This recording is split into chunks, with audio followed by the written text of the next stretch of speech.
Dans le post précédent, j'ai évoqué de la différence entre intelligence et conscience, et je souhaite en discuter plus en détail, car il y a encore des informations importantes pour ceux qui s'intéressent au développement personnel. Parce que notre subconscient a besoin de savoir à quelle réalité énergétique nous faisons référence, le plus précisément possible. Parlons donc de processus de la connaissance. C'est la fonction de la psyché humaine. Cela se fait sur la base du principe de signalisation, qui est un principe universel. Toute la nature, tout ce qui existe, fonctionne sur la base de ce principe. Revenons à la psyché humaine, elle active différents processus par lesquels ces connaissances sont acquises et traitées. Mais chacun a sa spécificité, c'est-à-dire chacun d'eux nous apporte un certain type de connaissances. Par exemple, il existe déjà des différences cognitives qualitatives entre les sensations et la perception. La même chose s'applique à tout processus, à tous niveaux. Et l'intelligence les intègre tous. Il ne s'agit pas seulement de savoir ce qui se passe aujourd'hui, mais aussi de savoir ce qui s'est passé dans le passé, et d'envisager le potentiel des connaissances pour l'avenir. Le principe de l'unité universelle est exprimé par l'intelligence. Il se confond symbiotiquement avec l'énergie dans ce sens.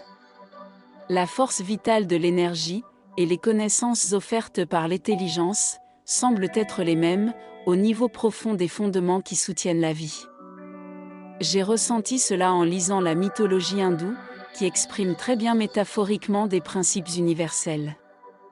À ce niveau, je ne pouvais plus faire la différence entre la déesse, qui représente l'énergie, et le dieu Brahman, qui représente l'information. En fait, il existe même des poèmes dans lesquels la déesse dit « Je suis Brahman ». Voyons quelles sont les conséquences pratiques de cette théorie symbolique. En bref, l'intelligence c'est donc une réserve d'informations. Il s'agit d'informations réelles, c'est-à-dire existantes dans la réalité manifeste, mais aussi d'informations potentielles. Ici, nous parlons également d'informations conscientes ou inconscientes. Même si nous n'avons pas conscience de leur présence, ils vibrent dans notre espace et influencent nos vies. Ce que je m'apprête à dire est important en psychothérapie lorsque nous traitons des schémas énergétiques. J'ai été personnellement choquée par ce que j'ai découvert lors de mon analyse personnelle. Il y a des choses auxquelles je n'avais jamais pensé auparavant. Une telle chose n'aurait jamais été acceptée par ma raison, mais ils ont vibré à travers mes sensations subtiles et ont influencé ma vie. Les schémas énergétiques reposent sur les informations de base autour desquelles les énergies se structurent. Ces informations proviennent principalement de notre programme archétypal, c'est-à-dire du programme naturel à partir duquel l'individu humain se développe. C'est le don de la déesse des énergies. C'est notre potentiel énergétique à l'origine de notre vie, qui se matérialise ensuite à travers l'expérience. C'est notre dot archétypale directement de la source de la vie. Il est essentiel d'être conscient de l'existence de ce lien avec la source première de la vie, en particulier pour les personnes qui ont été rejetées par leur propre mère. Je suis conscient de cela grâce à mon expérience personnelle. Bien que cela me posait des problèmes étranges, c'était la seule façon de métamorphoser le rejet extrêmement bien déguisé. C'est la déesse Danu dans la mythologie européenne ou Adi Shakti dans la mythologie hindoue. Nous pouvons ainsi développer notre confiance en vie. Naturellement, l'archétype est bipolaire et contient des aspects opposés. Mais c'est précisément de cette structure contradictoire que naît une dynamique vitale.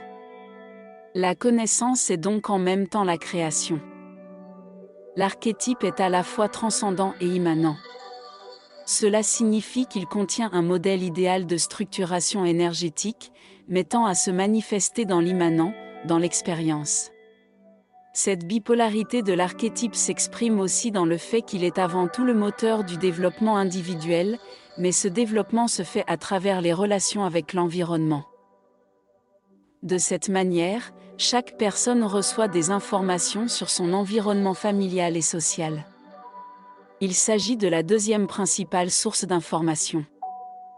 À partir des informations de l'environnement naturel et social archétypal, chaque individu crée ses propres informations qui le structurent et le révèlent comme une personne unique.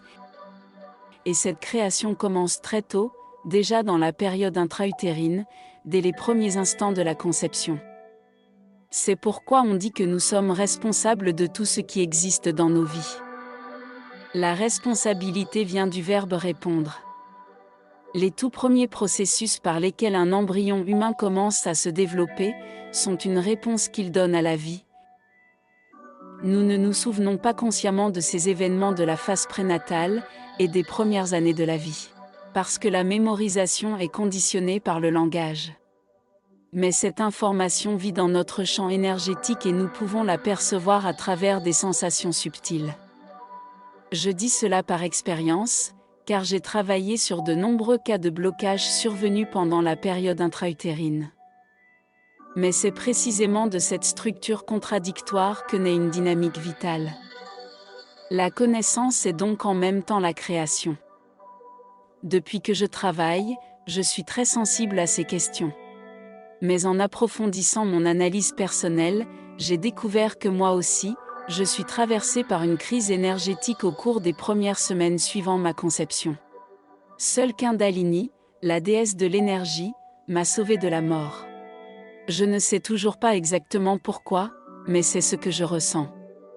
Ce sont des processus très subtils. Ils ont une base instinctive et même la mère ne se rend pas compte de ce qui se passe.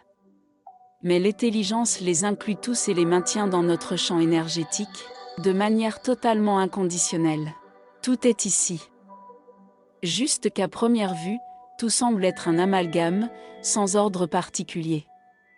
Si l'intelligence n'était pas liée à la conscience et à la dynamique de la force vitale, cela semble être le cas. La conscience est chargée de maintenir l'ordre et de mettre en œuvre les principes qui existent déjà dans le domaine énergétique, en tant que potentiel. Et les choses avancent grâce à la force vitale. La mythologie hindoue a très bien décrit ce processus cognitif à travers les symboles des trois dieux qui composent la Trimurti. Brahma est l'intelligence universelle, Vishnu est responsable du maintien de l'ordre et Shiva stimule les énergies et provoque le mouvement et le changement. Leurs histoires sont très expressives. Par exemple, même un Asura, considéré comme un personnage de bas niveau, peut acquérir le pouvoir de Brahma en lui faisant des offrandes. Brahma semble être sans discernement. Il a des désirs démesurés et une imagination illimitée. Cependant, cela peut déséquilibrer l'harmonie globale, et Shiva intervient et le restreint. Il y a donc des histoires selon lesquelles Shiva aurait coupé une de la tête de Brahma à cause de cette exagération. Cela a perturbé l'ordre existant déjà, et Shiva a également perdu sa place dans le système. Il a donc erré dans l'univers, complètement perdu et sans savoir sa destination. Vishnu, le dieu responsable des règles et de l'ordre dans l'univers, a dû venir l'ennoblir par reconnaissance, et l'a aidé à trouver sa place. Vishnu le confirme. Après que l'importance de sa présence et ses capacités soient reconnues, Shiva devient Bhairava. Et sous cette forme, il est chargé de protéger le temple de la déesse, qui n'est rien d'autre que le symbole essentiel de tout le système énergétique universel. Au niveau humain, le temple de la déesse est notre corps. De cette manière, l'intervention de Vishnu, symbole de la conscience, provoque un bond dans le développement. C'est un processus qualitatif qui crée un nouvel ordre.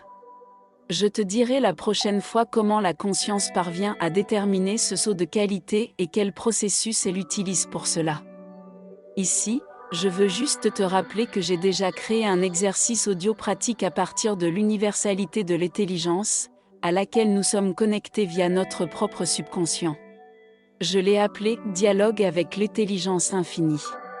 C'est un exercice utile pour programmer le subconscient afin de trouver des solutions à des problèmes apparemment insolubles. L'intelligence contient tout. Et, si nous avons du courage, c'est-à-dire si nous activons les forces vitales et demandons à notre conscience de nous accompagner et de garantir l'efficacité de nos choix, nous pouvons entrer dans le réservoir de l'intelligence universelle pour chercher ce dont nous avons besoin.